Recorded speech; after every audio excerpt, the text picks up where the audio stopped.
O católico é idólatra, porque ele adora imagem. Acabou circulando um vídeo aí antigo do padre Fábio de Mello fazendo uma crítica a imagens de esculturas. Na verdade, ele foi perguntado por um dos seus seguidores a respeito das imagens de esculturas e ele acabou fazendo uma certa crítica e muitos católicos não gostaram, não somente do que ele disse, mas da forma que ele disse. Nós colocamos aqui no canal, muitos católicos nos criticaram e também me enviaram aí alguns links de vídeos de outros padres também falando do mesmo assunto e mandaram um vídeo do padre Christian fazendo uma contra-crítica ao padre Fábio de Mello, é claro, não diretamente. E a gente vai estar colocando esse vídeo para você agora. O padre Christian mandou um recado, até duro, para os protestantes, os evangélicos. Eu creio que muitos não vão gostar, mas foi o que ele disse. Eu vou trazer esse vídeo para você agora. Antes, eu quero pedir para que você se inscreva aqui no nosso canal, ative o sininho, coloque para estar recebendo todas as nossas notificações e sem muita demora, vamos lá para o vídeo.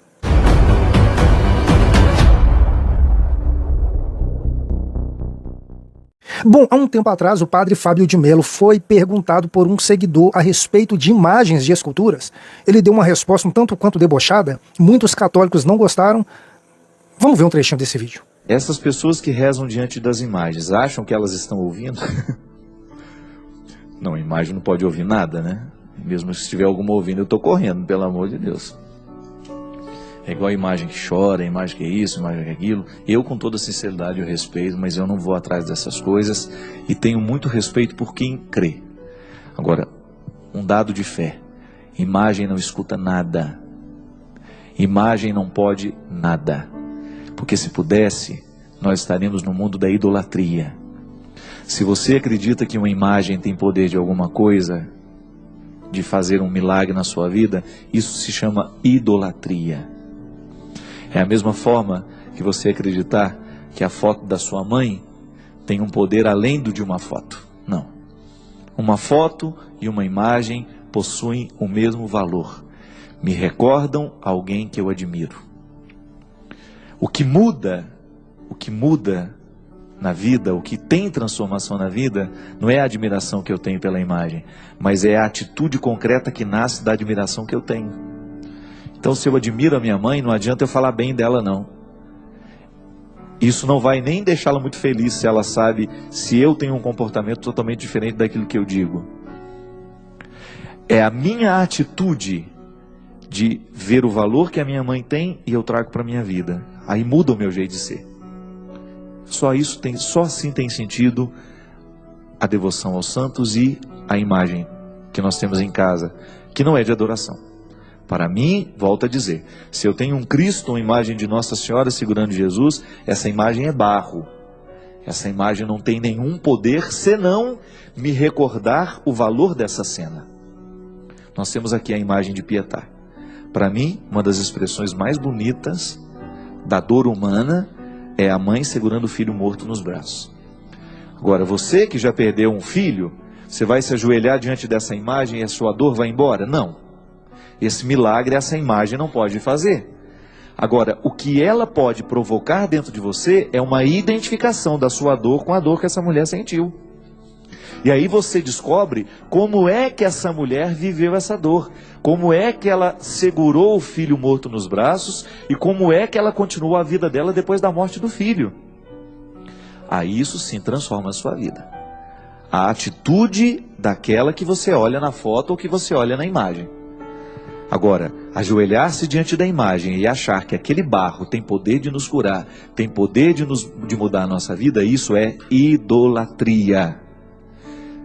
Falei na semana passada do Círio de Nazaré. Não, falei foi hoje, né? Foi hoje que eu comecei com Romaria, né? O Círio de Nazaré. Aquela pequena imagem que passa na berlinda pelas ruas de Belém, ela não faz milagre algum. Agora, a Virgem de Nazaré, essa pode fazer um grande milagre na nossa vida se nós vivermos como ela. Porque, até fiz uma música nova para o Círio em que eu falo, quem anda nos seus passos não se perde de Jesus. Porque o bonito da Virgem de Nazaré é que ela está levando o menino Jesus no colo. Eu vou atrás dela é por causa do menino que está no colo dela. Não é por ela só não.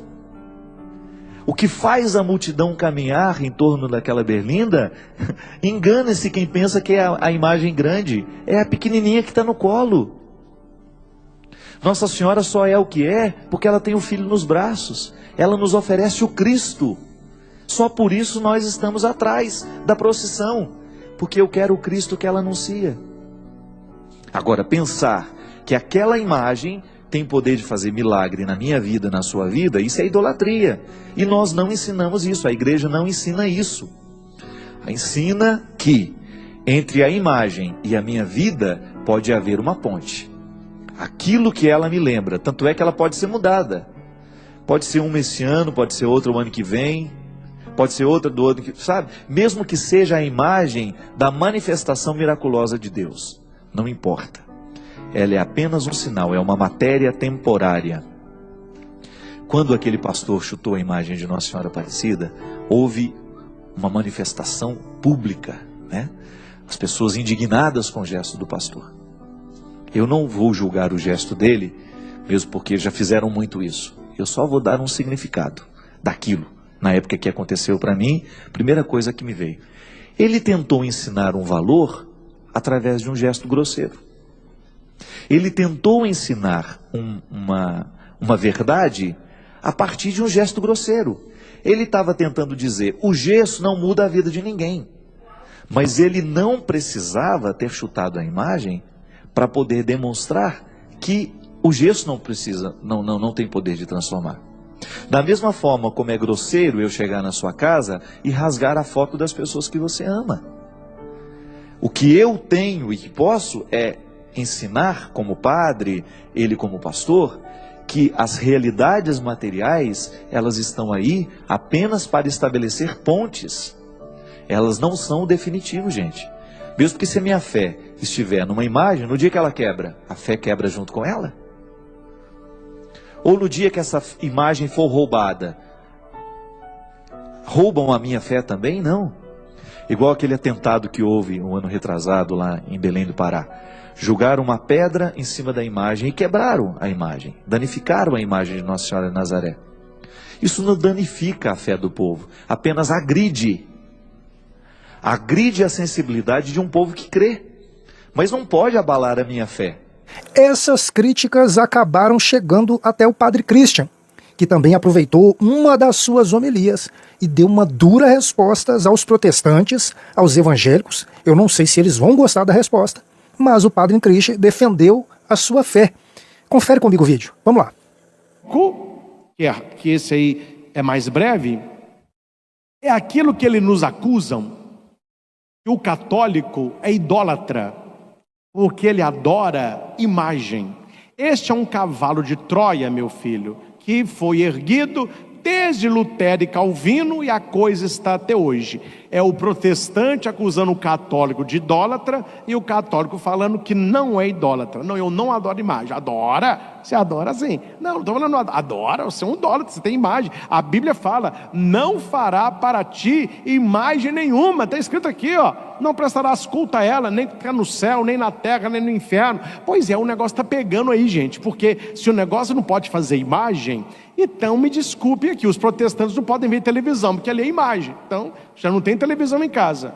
E se não pode fazer imagem de nada que está no céu e na terra, e aqueles filhinhos dos pastores que brincam de fazendinha, e aqueles boizinho, aquilo é uma imagem, que não é de verdade. Uma boneca, o que é uma boneca? É uma imagem. E se você começa a negar a imagem, você começa a negar a próprio Cristo, porque Efésios vai dizer, Jesus é a imagem do Deus invisível que se fez carne. Então, meus irmãos, não vamos levar a Bíblia de qualquer jeito e para o nosso interesse, porque se você falar comigo, e aqui que eu quebro a perna, que Deus proibiu fazer imagem, e o católico é idólatra porque faz imagem, eu vou dizer que esse Deus é louco. Esse Deus é louco. Mas por que, padre? Como que um Deus que proíbe fazer imagem, ele manda fazer imagem? Quer dizer, não tem palavra? Ele fala e desfaz? Ah, não, eu falei. Ah, não falei mais. Pode. Não pode mais. Não, pode de novo. E que Deus que é esse? Que palavra que é essa? O contexto da leitura é que vocês têm que entender. Porque geralmente, não todos, mas muitos protestantes que decoram um versículo, eles sabem o texto. Eles não conhecem o contexto e usam o versículo que decoraram como pretexto para atacar a igreja católica. Se você quiser quebrar a perna de uma meia dúzia aí, quando alguém protestante te citar um versículo, fale com ele assim: tá bom, esse versículo citou qual? João capítulo tal, versículo tal, ótimo. Me cita o anterior ou depois? Não sabe. Porque eles decoram alguns versículos, porque o católico que não estuda, não lê e não sabe, ele fala: não vamos discutir religião não. Religião não se discute porque não sabe. Se você sabe, você vai mostrar para ele o nosso ponto de vista. Gente, uma coisa eu falo sem medo de estar errado, e eu estou sendo transmitido e filmado. Mais de 90% dos protestantes criticam a igreja católica naquilo que eles aprenderam que ela é, e não o que ela é de verdade, que eles não conhecem. Se eles conhecessem profundamente, me desculpe aqui a franqueza, eles seriam todos católicos. É impossível se conhecer a história da igreja, a doutrina da igreja, a sistematização da Bíblia, que foi a igreja que fez, a igreja que guardou. E outra, meus irmãos, use o QI de vocês. Eu gosto de pregar para gente inteligente. Se a igreja estivesse contra a Bíblia, você acha que ela ia ler na missa um texto desse que fala: não faça imagem? Sendo que você está escutando a igreja ler o texto e está cheio de imagem ali. Fala: peraí, era muito a igreja, não lê isso. Como o que eles falam: não leia João 6, não vamos ler isso aqui não leia o Magnífica de Maria, não, a Anunciação leia pouco. É por isso, meus irmãos, acorda, gente. É por isso que muitas igrejas protestantes e pentecostais, eles ficam aonde? No antigo. Rei Davi, é Salomão, é Abraão, é Moisés, é Esther. Por que eles são cristãos? Eles não pegam ali Jesus, São Paulo, Pedro e Tiago, porque eles estão lascados. Porque a hora que começa a interpretar os textos, olha, mas aqui na igreja não tem isso, aqui a gente não faz isso. É preciso que você entenda a cabeça protestante evangélica para que você possa defender a sua fé católica. Duas considerações simples, eu queria ter tempo aqui. Vamos apenas para as duas. Qual é o contexto de Êxodo 20? O contexto é a saída do Egito. E o Egito era politeísta, eles tinham deuses para tudo. E o egípcio achava muito estranho o israelita adorar um Deus invisível, porque o israelita rezava. Ele falava: cadê Deus? Não, a gente não vê. Eu não estou entendendo, você não vê Deus? E o seu? Ah lá, aquele é Anubis. Aí tinha Anubis. Esse aqui tinha deuses para tudo. E eles conviveram anos no Egito. Então, quando eles saem do Egito, o que Deus faz com Moisés? Ele passa o decálogo, a nossa catequese, os 10 mandamentos são resumidos, né? Não é tão grande, ele resumiu, e fala: não faça imagem, e não se prostre durante imagem. Quais imagens? As imagens dos deuses egípcios, onde os israelitas viam. Tanto é, atenção, que quando Moisés sobe, demora a descer, o que eles fazem? A imagem de um bezerro de ouro. E começam: o nosso Deus. Moisés vai e quebra as tábuas da lei. Por que o povo se perverteu? Porque o povo acostumou no Egito, tudo tinha uma imagem. E eles não tinham, o Deus era invisível. Então eles fizeram um bezerro, imitando quem? Os bezerros do templo de Apis, no Egito antigo. Então Deus vai dizer para Moisés: diga para eles que não façam imagem. Imagem de quê? Imagem de deuses para serem adorados. Agora pensa comigo, o protestante, ele pega a imagem de santo e joga um texto do Antigo Testamento, onde nem santo tinha, Jesus nem tinha vindo. E eles pegam um texto para os deuses egípcios e jogam para os santos católicos. Eles fazem uma comparação totalmente difícil de entender como conseguem fazer essa interpretação. Só que as pessoas não entendem Bíblia, elas leem o texto e falam: realmente é verdade. Aqui, meus irmãos, entendam quanto foi, pelo menos eu, e a igreja não se faz, Quando foi que você foi ensinado na igreja que Nossa Senhora é deusa, que nós devemos adorá-la como deusa? Quando é que nós ensinamos, vamos adorar o Deus Galvão? Viva o nosso Deus Galvão, viva o nosso Deus Antônio, viva o nosso Deus João Paulo II. A igreja nunca ensinou isso. E as imagens estão ali, são imagens lindíssimas. João Paulo II disse que a beleza da imagem me ensina a rezar. É uma imagem sacra, ela apenas lembra o santo, como a foto da minha mãe na minha carteira me lembra a minha mãe, mas a foto da minha carteira não é a minha mãe. Tanto é que a gente não fala, viva a imagem de Frei Galvão, idólatra, idólatra, viva a imagem de Frei Galvão, viva a imagem de... Não, viva Frei Galvão. Não é a imagem é para lembrar do santo. Viva Frei Galvão, viva São Judas Tadeu. Não é viva a imagem de São Judas Tadeu. Mas quando é Eucaristia, a gente diz, viva Jesus, viva o Santíssimo Sacramento. Aí não é uma imagem, é Ele mesmo. Esse culto a Jesus, na liturgia, é latria. Nós adoramos apenas Deus Pai, Filho e Espírito Santo. E qualquer pessoa católica que adore santo está em pecado grave. Qual é o nosso relacionamento com os santos, padre? É o culto de idolia, que significa imitação. O santo foi santo porque ele teve virtudes. Quando eu sou devoto de um santo, eu quero colocar na minha vida as virtudes do santo. Quem foi amigo de Deus na terra, continua amigo de Deus no céu. Então eu creio que se alguém na terra eu falo assim, reza para mim, você reza. Padre, reza para mim, eu rezo. Gente, se a gente que está aqui na terra podemos rezar um para os outros, imagina aqueles que estão do lado de Deus. Eles podem rezar muito mais.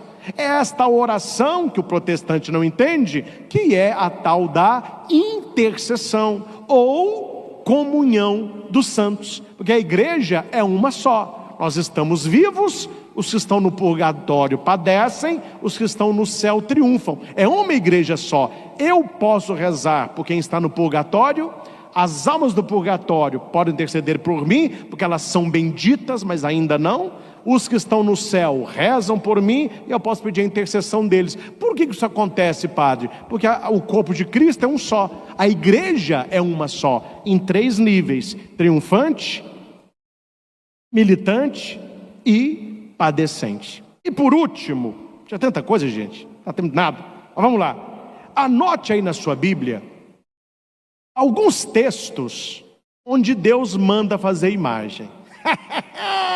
Aí eu gosto, porque quando você cita isso aqui, como que eles vão falar?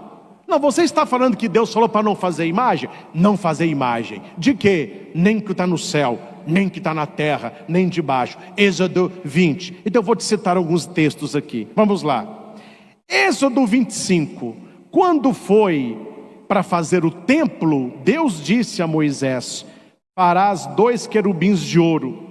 Esses querubins terão as asas estendidas para o alto, e com as asas protegerão a tampa da arca da aliança, e ali eu virei estar contigo. Gente, Deus que diz, não faça imagem. Quando Ele manda fazer a arca da aliança, Ele fala, vocês vão colocar 2 imagens de anjos na tampa, e é ali que eu vou me manifestar.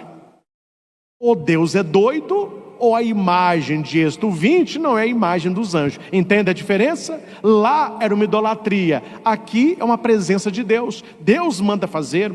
Quando Ele manda fazer o templo grandioso de Jerusalém, eu citei Êxodo 25, 18 a 22. Aqui 1 Reis 6, 26. Dentro do Santíssimo colocarão 2 querubins de madeira, querubins gigantes. Dentro do templo Deus se manifestou, as portas tremeram, o templo se encheu de fumaça e o povo gritou, Deus está aqui. E o templo estava cheio de quê? De imagens. E quem pediu para colocar as imagens? Deus.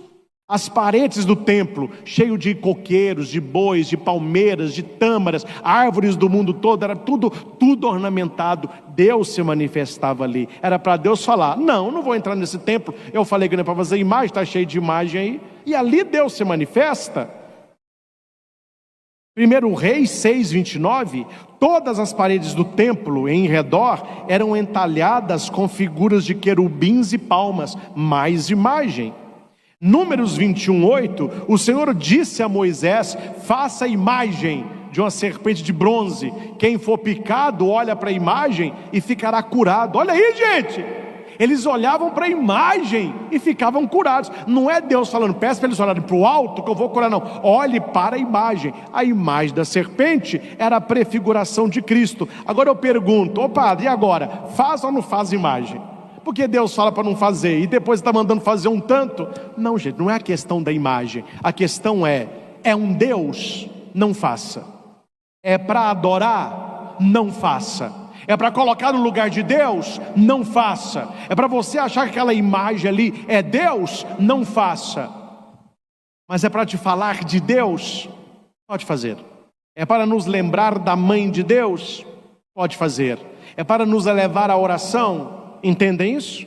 Claro que eu teria aqui muito mais para passar, mas esse pouco que eu disse já deu para você entender o contexto. Porque se Deus tivesse proibido toda e qualquer imagem, Ele não tinha mandado fazer tantas outras depois. Ou você vai me falar que Deus mudou de ideia, ou que Deus não fala a verdade. Então aqui é a questão do contexto. Quando a arca de Deus, com duas imagens, estava indo para a casa de Davi, Davi começou a dançar na frente da arca. Alguém falou da janela assim: ai, você é rei, rei não faço não. E Davi disse: eu estou dançando na presença do meu Deus. E ali a glória de Deus desceu. O que tinha na tampa da arca? Duas imagens de anjos. E dentro da arca, a presença de Deus. Então, meus irmãos, cuidado. Quando você pega o versículo fora do contexto, você faz uma confusão. Porque para quem conhece Bíblia, vai te mostrar facilmente que as coisas não são assim.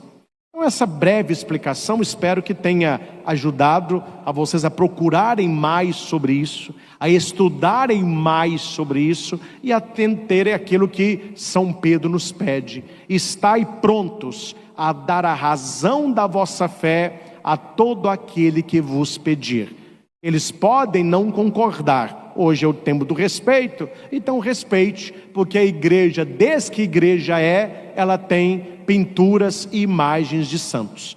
A grande iconografia católica surgiu na grande Idade Média, mas na catacumba de São Calixto, do século I, nós temos na parede uma pintura da Assunção de Nossa Senhora. Uma mulher com os braços para o alto e os anjos nos pés. A figura mais antiga de Jesus Bom Pastor, que é uma figura do final do século I, ou seja, os nossos irmãos mais velhos do século I já pintavam nas catacumbas imagens de santo. Imagem de Nossa Senhora, Jesus o Bom Pastor. Quer dizer, se eles que estão no século I entenderam que o poderiam, o que nós, 21 séculos depois, não podemos imitar aqueles que estavam mais próximos a Jesus? Sabe, meus irmãos, o que a igreja não faz é brincar com a sua fé. A igreja é muito séria quando a questão é doutrina, e entre na doutrina está as belas imagens que nos levam à oração, que não são o santo, e muito menos Deus, mas um belo retrato e uma bela obra que nos eleva também a subir as nossas preces e a nossa fé. E espero um dia, se Deus quiser, imagine só, que você tenha a sua imagem, que você depois da morte, a igreja olhe e diga: esta pessoa lutou para ser santo, essa pessoa é um exemplo para muita gente. Aí você terá lá a sua imagem bonitinha, ó. As pessoas olhando para você vão falar: ô São Fulano, roga por mim, interceda por mim, você que já foi santo, ajude que eu também quero estar. Bom, os protestantes falam muito sobre os católicos, falam sobre imagens, falam sobre santos, citam muito alguns versículos que falam sobre idolatria, mas nós precisamos entender que idolatria não é somente adorar imagem de esculturas ou santos, como por exemplo fazem alguns da Igreja Católica. Você também pode idolatrar homens que estão vivos, como muitos protestantes costumam fazer. Muitos idolatram os próprios pais da igreja, muitos idolatram pastores, cantores gospel, profetas, idolatram a própria Bíblia, porque você há de convir comigo que muitos protestantes idolatram a Bíblia. Mas o próprio Jesus diz que as Escrituras falam a respeito dele, ou seja, ele está acima das Escrituras. Porque se você pegar qualquer livro, onde mesmo que inspirado por Deus, teve ali a mão humana, e provavelmente teve muito do contexto humano nas palavras, ela também não pode ser idolatrada. Mas eu pude perceber que também aí a homilia do padre Christian também teve um pouco de querer puxar a brasa para a sua sardinha. Mas eu quero mesmo saber da sua opinião. Deixe ela logo aí abaixo. Se inscreva em nosso canal, ative o sininho, coloque para estar recebendo todas as nossas notificações. Esse é o canal Beto Dias. E eu estou te esperando aqui no próximo vídeo.